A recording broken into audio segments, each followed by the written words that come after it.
Hello, wonderful family. Another glorious day and another beautiful opportunity to share the word with you.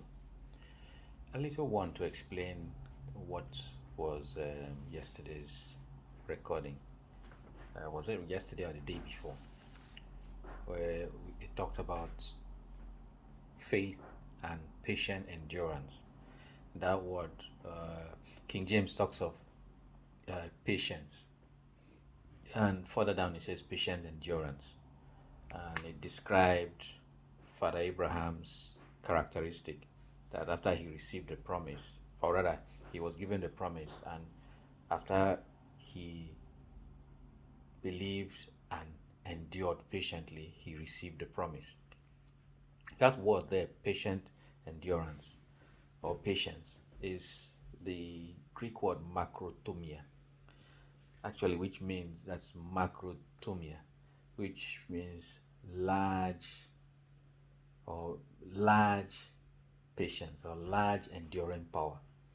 And it's akin to the word long suffering. When you hear that word long suffering in English, now we tend to trivialize what it means. But break it down, it's a compound word.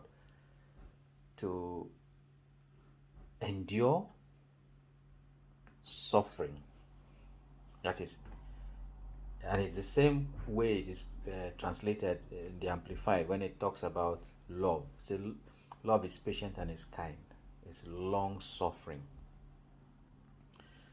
So he says that we should be imitators of the elders who, through faith, believing, and long suffering, received the promise. Macrotomia, long suffering. It rings a bell of something that is uncomfortable for a long time. The ability to withstand discomfort for a long time. And what you have is an anchor that you hold on to and you say, yes, I'm going through this, but I have his word on it that I will come out on top. Long suffering, macrotomia.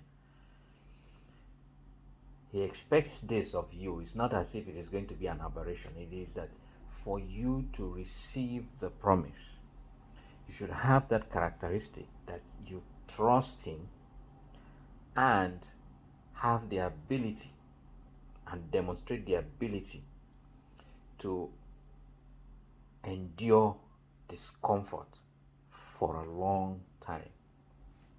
So the timing is not your preoccupation.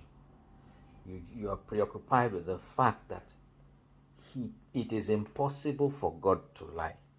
He gave you his word, so this thing ultimately must be as he said.